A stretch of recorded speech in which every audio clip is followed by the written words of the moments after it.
지금까지 우리는 그 1500년 어간까지의 역사를 지금 살펴보고 있었습니다. 그 1500년 동안 가운데 제가 말씀드렸던 그런 하나의 주제들을 말씀드린다고 하면 교회가 뭐냐, 또 교회의 시작은 어떻게 됐느냐, 그리고 이 성서적인 교회의 내용은 어떤 것들이냐, 그리고 이 주님의 교회를 잘 이끌어간 사람들은 누구고, 이 주님의 교회를 변질시키고 타락시킨 사람들은 어떤 사람들이었는가.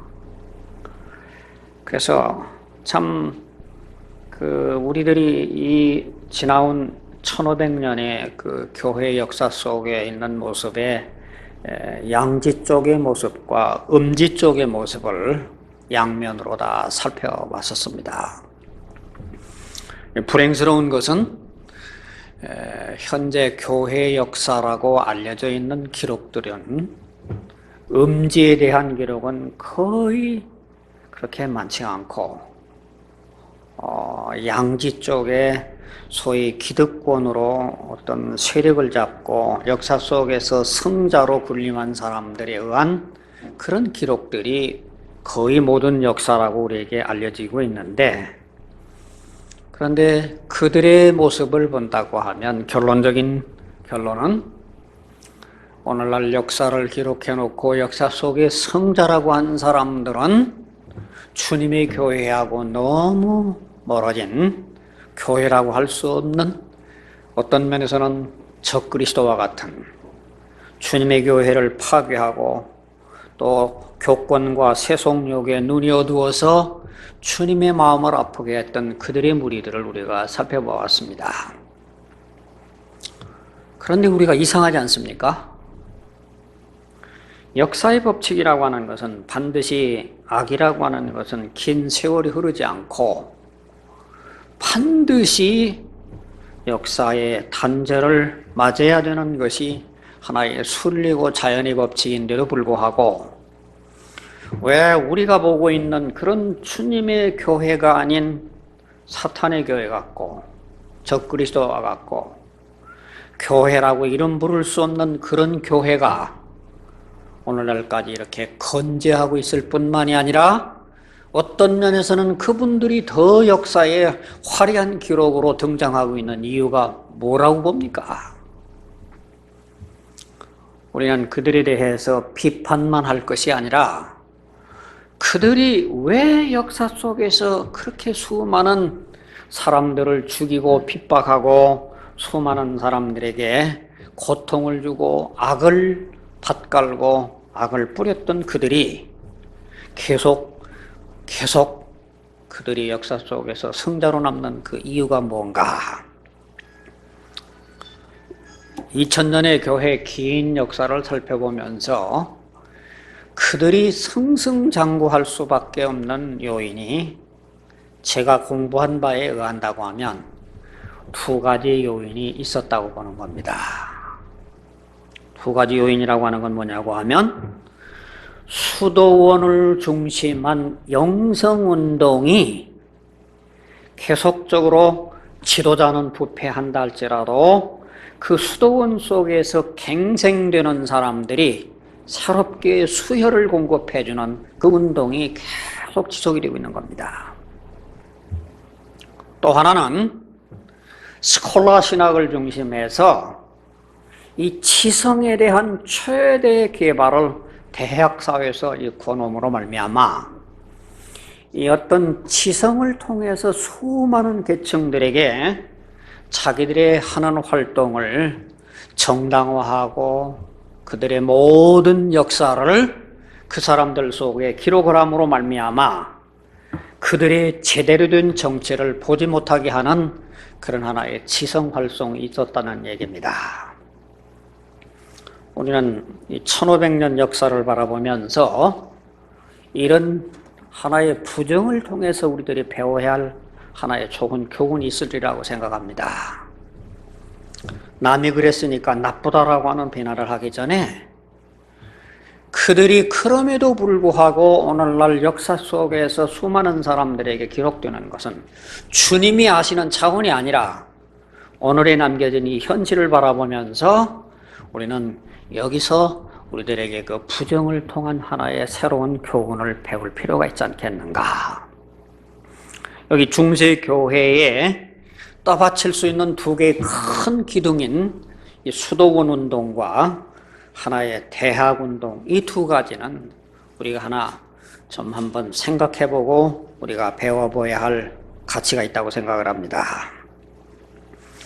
먼저 이 수도원 운동이라고 하는 것이 뭔가 하는 얘기입니다.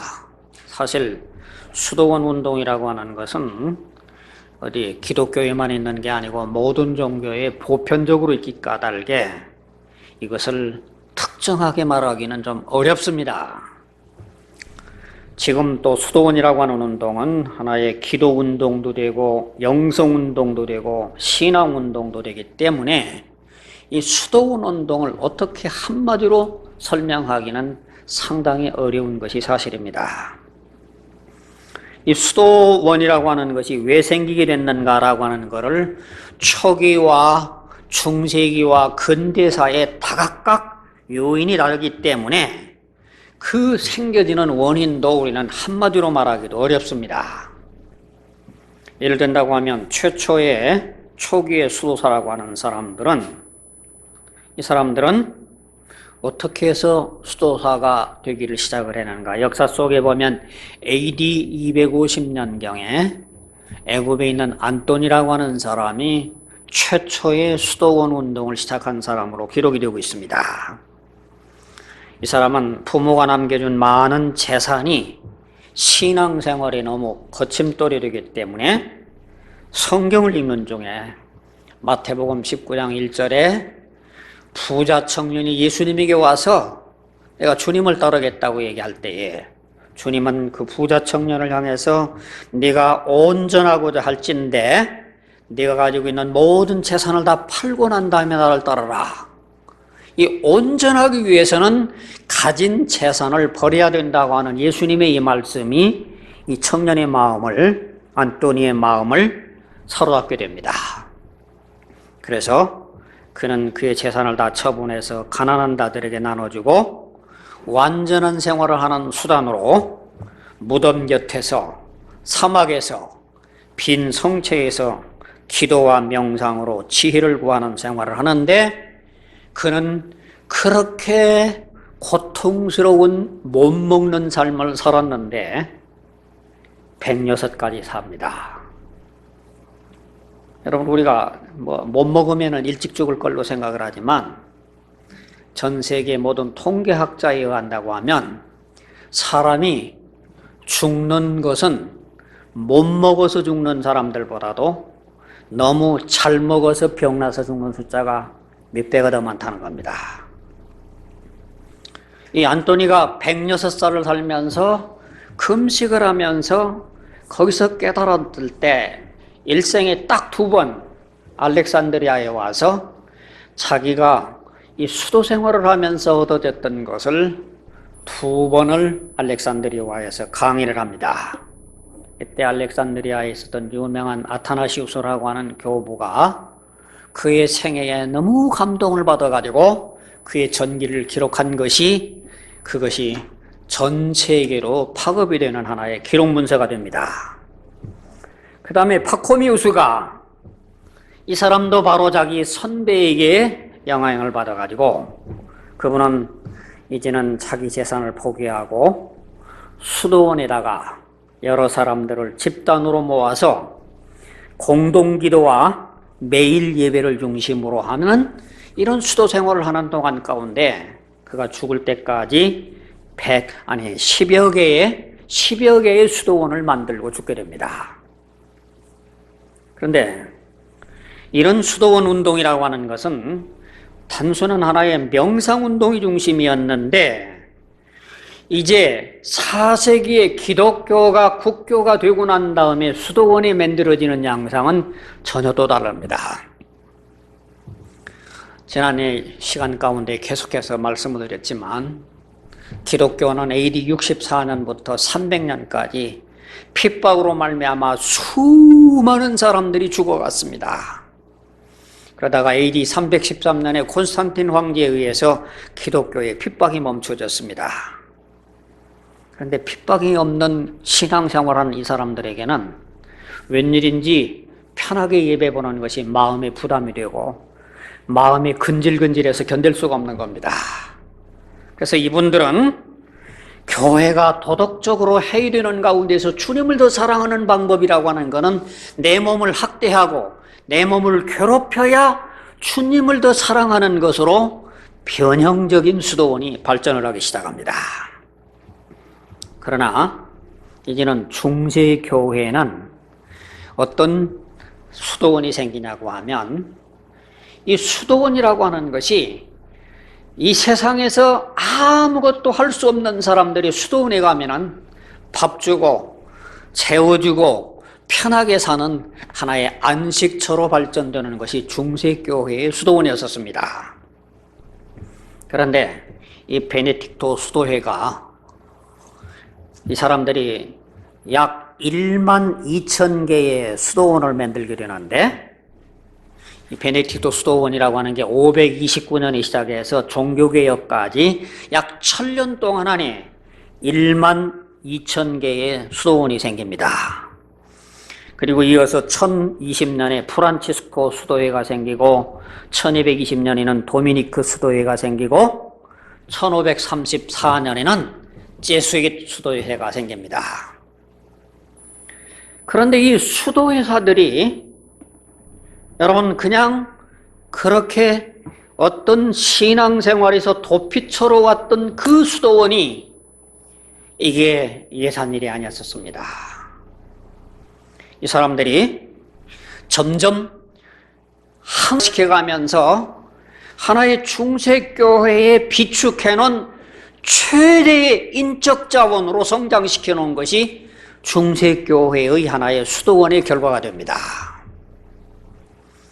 여러분, 우리나라의 외관에 나와 있는 도미니크 수도회가 지금 외관에서 그 엄청난 하나의 수도원 시설을 만들었을 뿐만 아니라 제수익 수도회는 우리나라에 들어와서 서강대학을 만들었을 뿐만 아니라 이 수도회가 가는 곳곳마다 이분들에게 배웠던 모든 학문과 그의 훈련을 통해 가지고 그 문화와 세계를 변화시키는 일에 크게 공헌하는 역사를 이 수도원들이 계속 감당을 하고 있는 모습을 보게 됩니다. 저는 여기서 어떤 생각을 하게 되냐고 하면 이 수도원 운동이라고 하는 것이 처음에 시작은 잘못돼 가지만 이 수도원 운동이 점점 고차적인 형상으로 하나의 영성운동과 함께 학문운동으로 발전할 때에 그것이 하나의 중세교회의 인재들을 수없이 배출을 하고 또 복종하는 그런 인격을 향상시켜 놓게 되는 놀라운 하나의 훈련 장소가 됐다는 얘기입니다. 여러분, 이 남자치고 군대 안 갔다 온 남자들은 좀 성격이 좀 이상하다고 얘기하지 않습니까? 남자가 돼서 군대 안 갔다 온 사람들은 별로 그 인간이 되기에 좀 부족하다고 하는 얘기를 합니다. 왜 그럴까요? 이 통제된 군대 속에서 자기만이 아는 자만의 모든 집착된 모든 것들이 그 집단 교육을 통해서 하나의 훈련되어지는 역사가 있는 하나의 군대 장점이 있습니다. 거기는 명령 하나로 모든 것들이 통제되는 속에서 우리의 잘못된 자아들이 다듬어지는 좋은 하나의 역할이 있는데 중세교회에 바로 수도원이 그런 역할을 했다는 겁니다. 그래서 이 수도원이라고 하는 것은 학문과 신앙뿐만 아니라 그의 잘못된 인격을 다듬는 하나의 인재를 만들게 되는데 그런 사람들 가운데 앞서 말씀드린 것처럼 지도자는 부패하고 지도자가 타락한 교회는 있어도 수도원에서 더러더러 그렇게 다듬어진 인격이 다시금 교회를 갱생시켜 나가고 카톨릭 교회를 한번 수교를 하는 그런 운동으로 말미암아 그렇게 부패한 교리와 그렇게 타락한 교회가 그래도 명맥을 유지하게 하는 하나의 힘이 되더라 하는 사실을 우리는 역사적 사실 가운데서 배우게 됩니다. 저는 이 사실을 통해서 우리가 깨달아야 할 귀중한 진리가 있다고 생각을 하는데, 예수님이 지상명령이 마태복음 28장 19절 가운데에서 너희는 가서 모든 민족을 제자를 삼아라. 헬라의 원문에 보면 포류덴테스 오엔 마테듀사테 판타타 에스테, 여러분 잘 아시는 대로 going therefore disciple all the nation. 예수님이 우리에게 맡겨주신 마지막 사명은 교인을 만들어라, 신자를 만들어라 하지 아니하시고, 예수님께서 제자를 만들라고 말씀하셨던 예수님의 의미가 무엇이었을까? 저는 굉장히 이 말씀에 대해서 비중 있게 생각을 해봅니다. 저는 수십 년 동안 제가 학교에 다니면서 제가 가르친 제자들이 수천 명이 되고 있으리라고 생각을 합니다. 근데 저는 제자가 많다고 하는 생각에 정말 성경이 말하는 제자의 개념이 뭐냐? 내가 수십 년 동안 교수 생활을 하면서 나한테 학과 과정으로 어떤 교과 과목으로 배우고 지나간 것은 내가 제자를 만드는 일에 50%밖에 제자와 활동을 한 게 아닙니다. 제자란 말은 뭐를 말하느냐고 하면, 제대로 된 제자는 나한테 배운 것을 그대로 모방하는 그런 사람을 만들고 내가 가르친 그대로 실천하는 사람을 만드는 것이 100% 제자입니다. 예수님이 왜 너희는 전 세계 모든 족속으로 가서 제자를 삼으라고 말씀을 하셨을까요? 오늘 교인들이라고 하는 사람들, 신자라고 하는 사람들을 만들라고 하지 아니하고 제자 만들라고 말씀하셨던 그 예수님의 그 깊은 의미가 어디가 있다고 봅니까? 그거는 우리가 배운 대로 그대로 다른 곳에 가서 모방을 하고 그대로 실천할 수 있는 사람을 만들어라. 저는 목회를 40수년 동안 하면서 이곳 저곳 수많은 교회에 옮겨 다녔습니다. 그런데 그 교회를 옮겨 다녔을 때에 어떤 교회는 그저 지금도 좋은 관계를 유지하고 있는 좋은 교회도 있습니다. 하지만 어떤 교회들은 그 교회에서 아주 불쾌하게 섭섭하게 안 나오면 다행인 교회들도 있습니다. 그런데 일단 그 교회를 떠나오고 난 다음에 아무리 좋은 관계를 맺었던 교인들도 한 번 떠나가면 그만입니다. 왜냐? 목자와 양이라고 하는 상관관계는, 양이라고 하는 속성은 항상 목자가 바뀌어도 새로운 목자를 따르게 되어 있는 것이 양의 속성이기 때문에 그렇습니다. 그걸 나쁘다고 할 수가 없습니다. 그러나 제자는, 내가 한 번 가르쳐서 제대로 된 제자는 몇십 년이 바뀌어도 영원한 제자입니다. 그러기 까닭에 오늘 우리가 배워야 할 귀중한 진리가 있는 것은, 왜 예수님이 교인 만들라고 하지 아니하고 신자 만들지 아니하고 제자 만들라고 말씀하셨을까? 제가 앞서 말씀드리는 이 중세교회의 수도원에서는 그들에게 잘못된 교리였고 잘못된 내용이라 할지라도 상관 앞에 복종하는 제자를 만드는 이 훈련을 그들은 이룩했기 까닭에 잘못된 교회라 할지라도 그 교회가 지속되어가는 역사를 이끌어갔던 역사의 한 과거를 배우게 됩니다. 이 사실을 통해서 오늘 우리들이 정말 앞으로 해야 될 일이 무슨 일일까? 교인들 숫자 늘리는 일도 목회하기 위해서 중요한 일입니다. 하지만 내가 이제 죽어도 내가 가지고 있는 신념과 내가 가르치는 진리대로 그대로 배우고 나와 똑같이 모방할 수 있는 그런 제자를 만드는 일이라고 하는 게, 그게 영구하게 우리들 주님의 뜻을 따르는 하나의 과정이 아닌가, 그런 하나의 역사를 통해서 깨달음을 소개를 드립니다. 그 다음에 두 번째, 이 중세교회가 그렇게 부패하고 중세교회가 그렇게 타락을 하고 중세교회가 주님하고서 멀었는데도 그래도 그 중세교회가 오늘날까지 명맥을 유지해오는 또 하나의 이유는 이들에게 지성을 개발한 하나의 스콜라 신학을 중심한 대학 활동을 했다는 얘기입니다. 여러분, 이 엄밀하게 말하면 스콜라 철학과 스콜라 신학이라고 하는 것은 좀 개념이 다릅니다.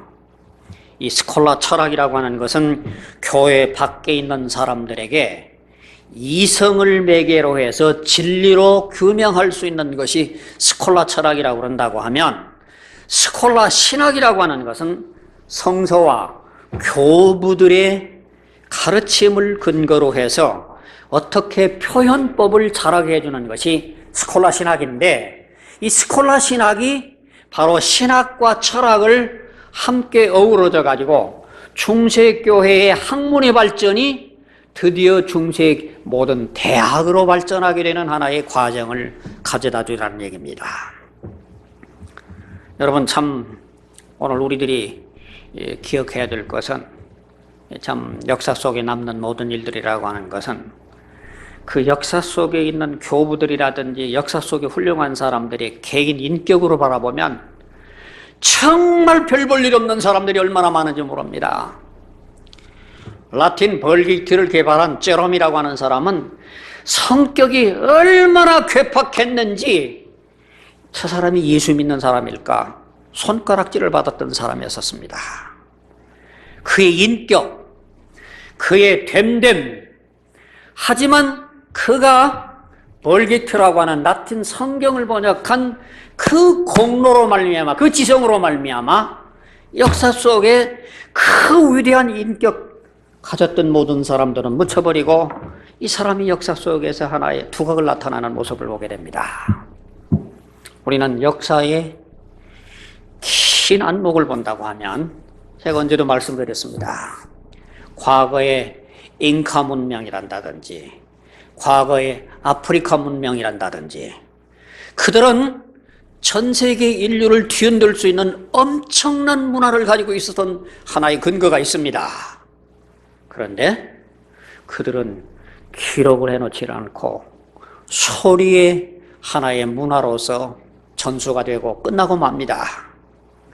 하지만 일찍이 헬라 사람이나 히브리 사람들은 기록을 통해서 하나의 지성을 개발했기 까닭에 그 문화와 그들의 유산이라고 하는 것은 계속적으로 발전이 되어서 오늘 우리들에게 문명과 인류의 역사에 공헌하는 모습을 보게 됩니다. 바로 이들 중세교회가 이런 스콜라 철학을 통해서 어떤 공헌을 하게 되느냐고 하면, 하나의 인간의 지성을 개발함으로 말미암아 수많은 대학들을 만들어내게 돼서 중세교회 모든 지성들이 바로 이런 하나의 이 가톨릭의 지배하에서 하나의 영향을 받게 됩니다. 여러분, 최초의 대학이라고 하는 것이 어디서 생겼는가 아십니까? 최초의 대학이라고 하는 대학이, 최초의 대학이라고 하는 대학이 1158년에 이탈리아 북부 볼로냐 대학이 교황의 영향하에서 만들어집니다. 그 다음에 1180년 프랑스 파리 대학이 역시 가톨릭에 의해서, 1274년 영국 옥스포드 대학이, 1281년 영국 캠브리지 대학이, 1224년 이탈리아 나폴리 대학이, 여러분, 이런 가톨릭 교회가 이런 스콜라 신학으로서 전 세계의 대학 사회를 만들어 놓고 그들에게 지성인을 키워가지고 이들을 전 세계에 뿌렸을 때에 이 부패한 지도자를 알면서도 한 번 뿌리는 그 지성의 뿌리가 쉽게 흔들리지 아니하고 존속되는 오늘의 모습을 보게 됩니다. 그러므로 오늘 우리가 배워야 할 또 다른 진리가 있습니다. 우리가 교회가 영성운동이 대단히 중요합니다. 우리가 이 운동해야 합니다.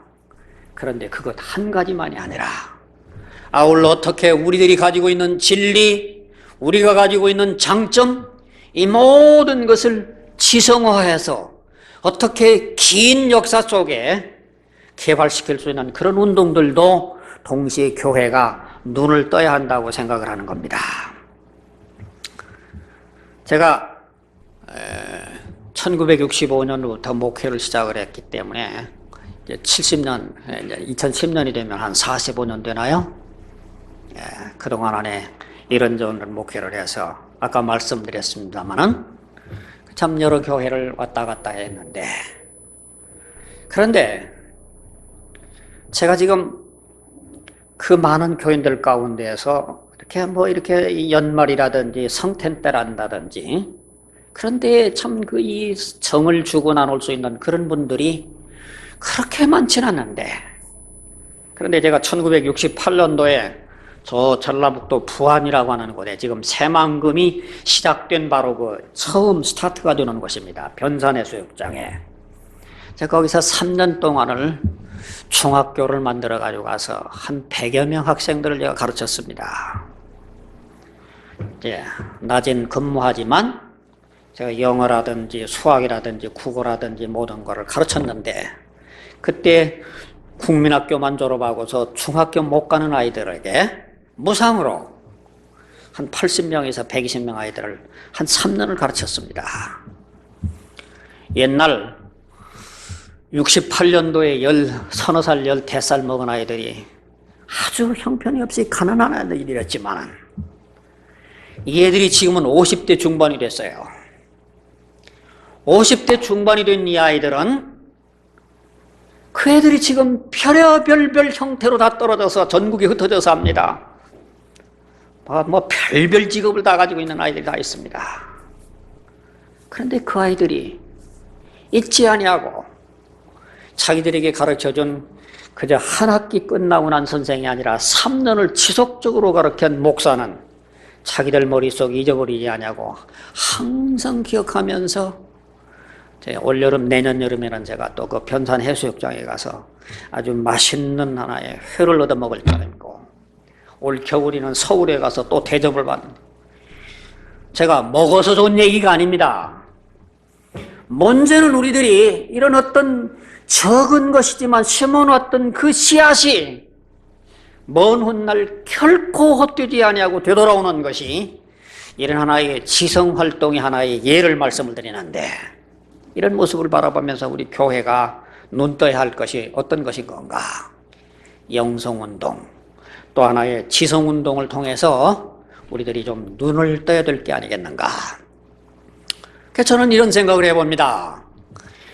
이 교회가 부패하고 지도자는 낡아서 참 형편이 없는 교회가 됐지만, 그래도 그 교회가 지금까지도 유지되고 있는 그 이유에는 바로 이런 하나의 어떤 수도원을 통한 영성운동과 하나의 대학을 통한 하나의 지성운동이 그래도 밑거름이 되어서 오늘날까지 흘러가고 있는 게 아닌가, 그런 모습을 생각하면서, 하지만 이렇게 부패하고 이렇게 잘못된 교회는 하나님께서 반드시 심판을 하시게 되는데, 그 심판의 방법이 뭔가?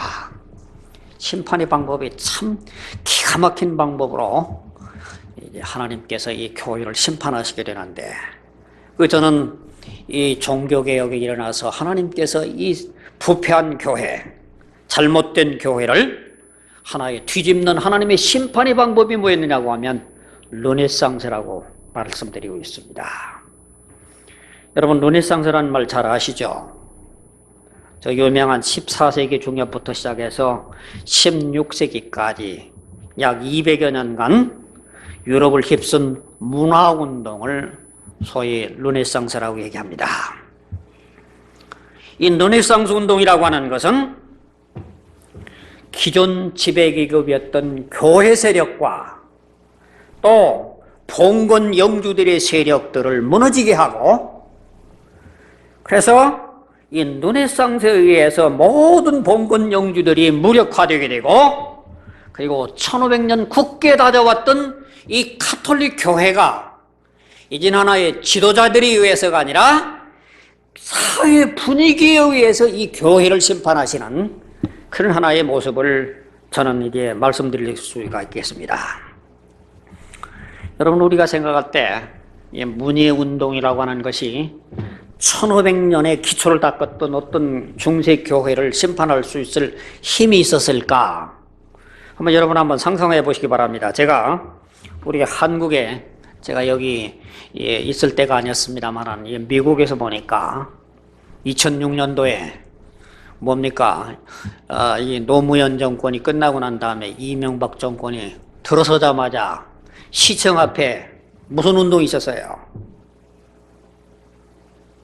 시청 앞 광장에서 매일 밤 수천 명이 촛불 집회라고 하는 집회를 가졌지 않습니까?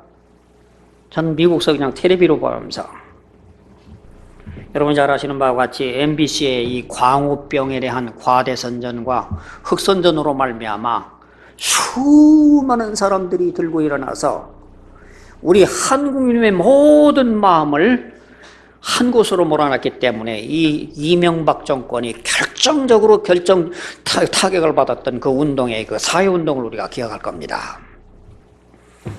여러분, 르네상스 운동이라고 하는 운동도 이것이 하나의 문학에서, 음악에서, 예술에서, 과학에서, 각 분야에서 이런 하나의 무드 조성이 이루어졌을 때에 그 꼭지점을 딴 것이 내년에 말씀드리려고 하는 종교개혁이라고 하는 하나의 결과가 된다는 얘기입니다.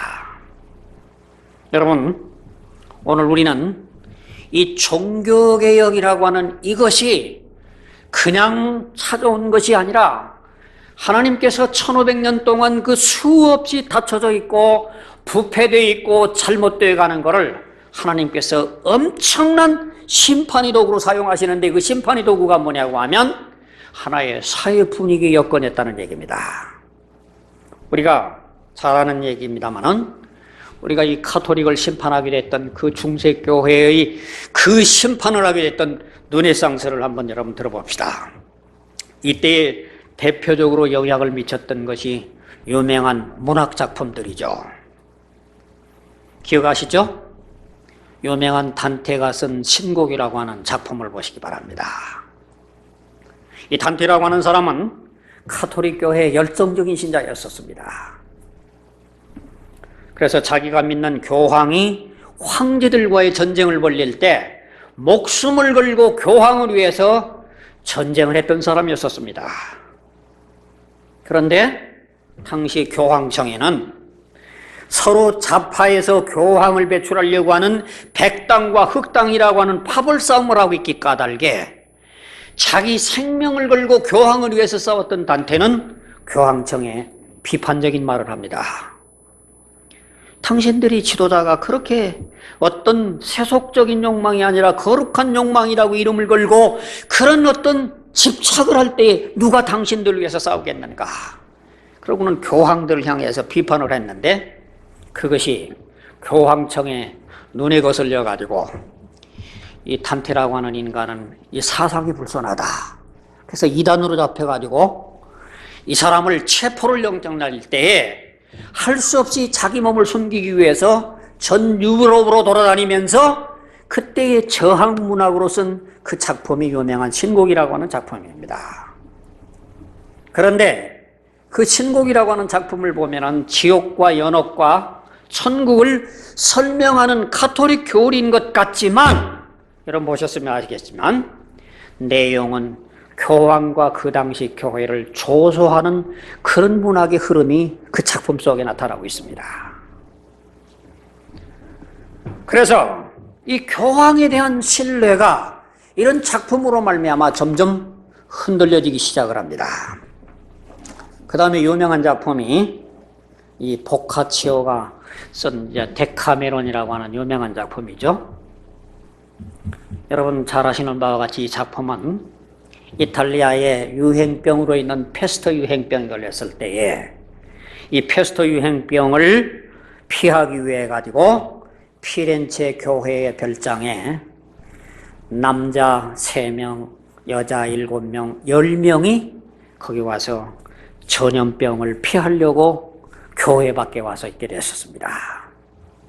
이들 무더운 10명은 무더운 여름날 그냥 지루하게 보내기가 어려우니까 우리가 하루에 한 사람씩 정말 재밌는 얘기를 하루 종일 다른 사람들에게 하자고 하는 제안을 가지고 이 10명이 하나의 익명을 가지고 가서 얘기를 하는데 거기 있는 내용이라고 하는 것은 전부가 어떤 교회의 지도자의 부패, 하나의 봉건 지도자들의 타락, 이런 걸 익명으로 마음껏 얘기하면서 10명이 웃어가면서 즐겼던 얘기가 저 유명한 데카메론이라고 하는 작품입니다.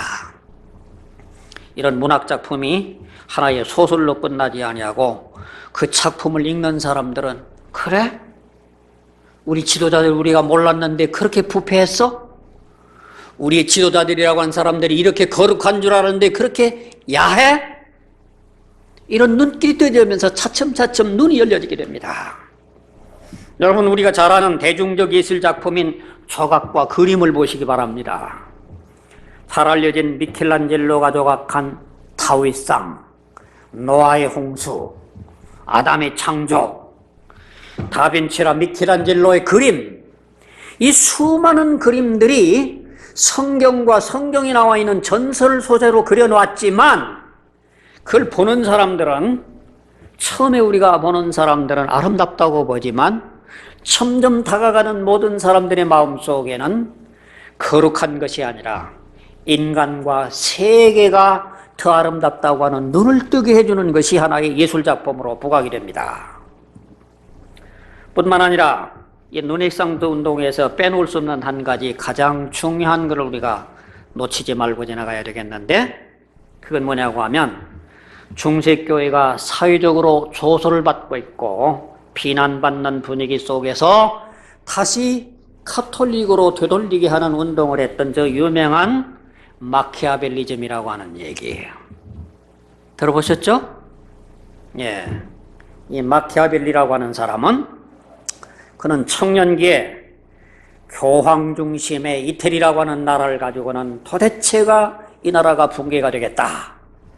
그래서 이태리의 공화 정치에 의한 이 나라를 하나의 바꾸기 위해서 혁명을 일으키고 교황과 맞서서 공화 정치를 도입하려고 이태리의 군대 제도를 개혁하는 정치가였었습니다.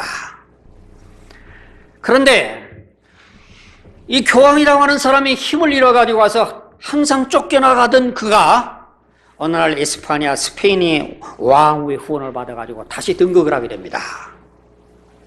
그래서 이 공화 정치를 이끌려고 했던 마키아벨리는 힘을 잃어버리고 교황에게 쫓겨다니게 됩니다. 그래서 쫓겨다니면서 그가 은둔 생활 속에 썼던 저 유명한 군주론이라고 하는 작품을 남겨놓죠. 군주론이 뭐냐? 목적을 위해서는 수단을 가리지 않는다. 이게 유명한 마키아벨리즘입니다. 권모술수와 현실적 정치를 위해서 수단법 방법을 가리지 않아도 결과가 정당성을 증명한다. 이게 유명한 마키아벨리즘의 하나의 군주론의 핵심입니다. 마키아벨리는 목적을 위해서는 행위 그 자체가 비도덕적이고 비종교적이랄지라도 결과만 좋으면 좋다. 이 마키아벨리즘. 그래서 이런 책을 쓰고 났는데 나중에는 이 마키아벨리가 자기하고 원수와 같던 메디치가 교황하고 타협을 하고, 한때는 교황과 대결을 하던 사람이 이제는 힘을 잃어버리니까 다시 교황하고 협세를 해서 인생을 살아갔던 유명한 마키아벨리즘.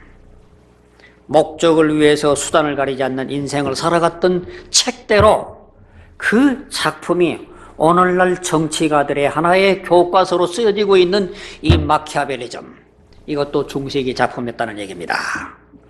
여러분, 제가 이 르네상스에 대해서 왜 이런 말씀을 드리냐고 하면, 이런 르네상스 운동이라고 하는 것은 비단 문학작품만이 아니라 이게 전 유럽의 다양한 곳곳에 여러 가지 군데군데 많은 영향을 미치게 되는데, 이 르네상스 운동으로 말미암아 독일에 있어서는 인문주의 학문이 번져서 저 유명한 에라스무스란다든지 루터란다든지 또는 멜랑톤이라고 하는 사람들이 이 르네상스의 영향을 입고 바로 종교개혁으로 이끌어져가는 모습을 보게 됩니다. 또 달리 스페인에서는 돈키호테를 쓴 유명한 세르반테스가 고발문학으로 스페인의 문학을 나가게 되고, 프랑스에서는 몽테뉴가 수상록을 통해서 이 선입견을 배제한 객관적 견지에서 진실을 추구하는 그런 하나의 운동을 전개하게 되고, 화란에서는 유태인 철학자가 스피노자가 기독교에서 말하는 예수 그리스도는 인격신이 아니라 그는 하나의 기독교에서 말하는 제대로 된 신이라고 하는 건 자연이라고 말하는 그런 하나의 이단이 나온다든지, 영국에서는 토마스 모아 또는 셰익스피어, 베이컨, 제가 말씀드리려고 하는 이런 운동들이 사회에서 여기저기에서 일어나는 운동들이 결집된 것이 뭐냐? 다음에 말씀드리려고 하는 종교개혁을 일으키는 하나의 사회 여건이었다는 얘기입니다. 그러므로 오늘 우리가 참 배워야 될 좋은 교훈은, 이 세상의 모든 하나의 열매가 잘 성숙돼서 읽으려고 하면 그 성숙해서 읽어가지고 꼭지점이 떨어질 때까지 우리는 내가 앞서가지 아니하고 주님의 때를 기다릴 수 있는 지혜가 필요하다는 얘기입니다. 저는 목회를 해보면서 수없이 실패한 게 뭐냐고 하면, 내가 너무 앞서갔어요. 항상 내가, 하나님께서 나에게 이 자리를 주신 것은 하나님이 이때를 위함이 아니오, 개혁을 해보려고 하고 뒤집어 보려고 하다가 항상 뒤집혀 버렸습니다. 제가 웃으며 얘기 한마디 할게요. 제가 알고 있는 그 유명한 그 이동원 목사가, 제가 이렇게 실패를 거듭하고 나니까 언젠가 제가 그 집에서 한 이틀 잘 때에 그런 얘기를 했습니다. 목사님, 나는 서울에 있는 어느 교회를 4년을 목회를 했는데 그 4년을 목회한 것이 40년보다도 더 지루한 내 목회를 했습니다. 나는 밤마다 우리 부부가 안 울은 날이 없습니다. 그래도 참아야지. 그러고 4년을 보냈는데, 내가 미국 교회를 왔을 때 교회를 와보니까 이 바꿔야 할 게 너무너무 많아요. 그런데 제 목사실에 있는 하나의 목사 데스크를 내가 7년 만에 5m를 옮겼습니다. 1년 만에 조금 옮기고 2년 만에 조금 옮기고. 목사가 어느 교회든지 가서 전임자에 있는 것을 확 바꾸려고 그러면 전임자에 대한 생각을 가지고 있는 사람들이 반드시 돌출하기 때문에 목사님은 너무 그냥 쉽게 바꾸려고 해가지고, 그래서 목사님이 실패한 게 아닙니까? 저는 그 말을 기억을 합니다. 오늘 이 세상의 모든 것은 자꾸 내가 앞서서 가려고 그래요. 뭐든지, 사업을 하는 사람이라든지 뭘 하는 사람이라든지 주님이 주시는 때를 기다릴 줄 모르고 그저 내가 주님께서 나를 주신 것은 이 때를 위함이 아니오 하고 앞서가다 보면 항상 발목이 잡힙니다.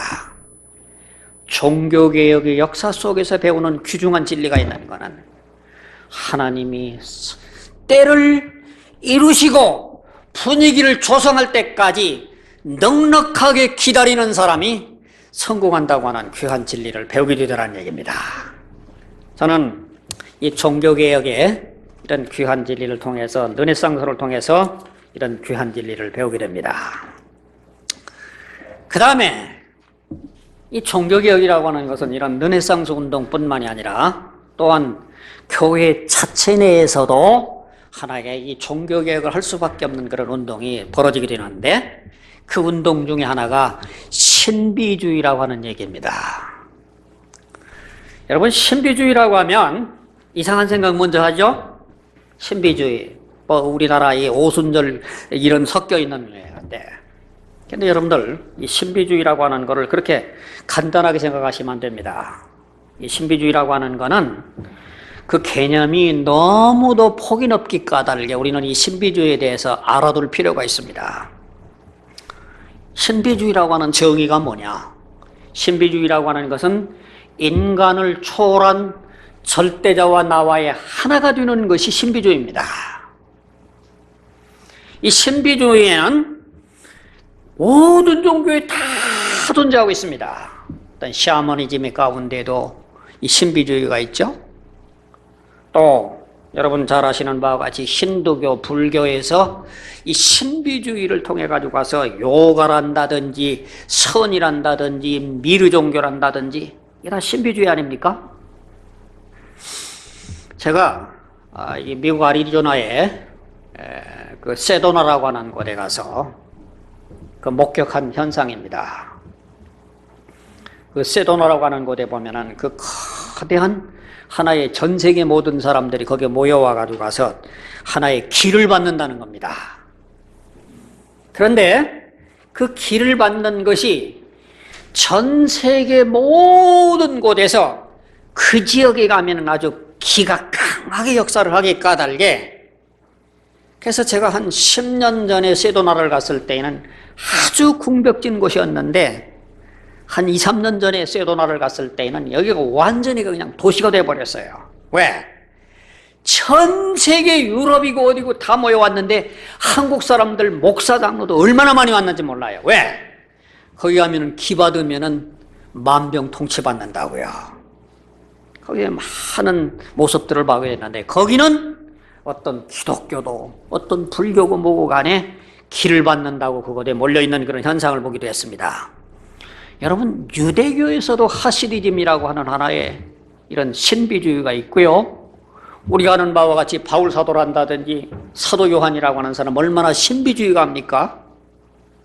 바울 사도가 그가 제1차 선교 여행을 끝나고 난 다음에 제2차 선교 여행을 끝내려고 할 때 자기는 아시아로 가려고 그랬는데 성령이 한 번도 두 번도 거듭 막는데 멀리 마게도냐에 있는 환상을 바라보고 간 것이 환상의 사람입니다. 계시의 사람. 여러분, 기독교에서 신비라고 하는 것을 우리가 제대로 된 것을 알아야 되는, 신비라고 하는 게 뭐냐? 뭐 룰랄랄랄랄라 이게 신비가 아니라, 신비라고 하는 건 하나님과 나와 합일이 되어지는 그 개념 자체는 우리들이 배워야 되고 우리들이 기억해야 한다는 얘기입니다. 뿐만 아니라 요즘은 심령과학에서도 자연에서도 우주과학에서도 이 신비주의가 폭넓게 우리들에게 많이 회자되고 있기 까닭에 우리는 이 신비주의에 대해서 알 필요가 있는데, 제가 말씀드리려고 하는 중세교회의 교회가 무너지게 하는 큰 요인 가운데 신비주의가 한몫을 하다는 얘기입니다. 왜?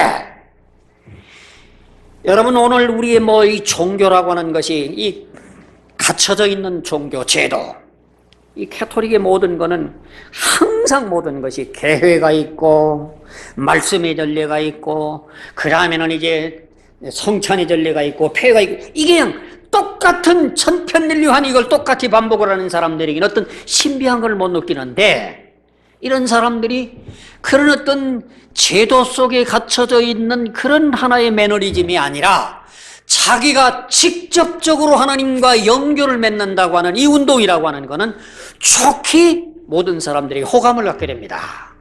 그래서 중세교회에 설명을 할 수 있는 에카르트란다더니 타울러란다더니 토마스 아켄퍼스란다더니 수많은 사람들이 하나님과 만나고 난 다음에 그의 영성이 달라지고 인격이 달라지고 그의 모든 매너가 달라지기 때문에, 야, 우리 굳이 교회만 따라갈 것이 아니라 이쪽에도 뭐가 있다라고 하는 그런 하나의 간접적인 교육이 중세교회에 개혁을 가져오게 하는 큰 요인으로 작용하더라는 얘기입니다.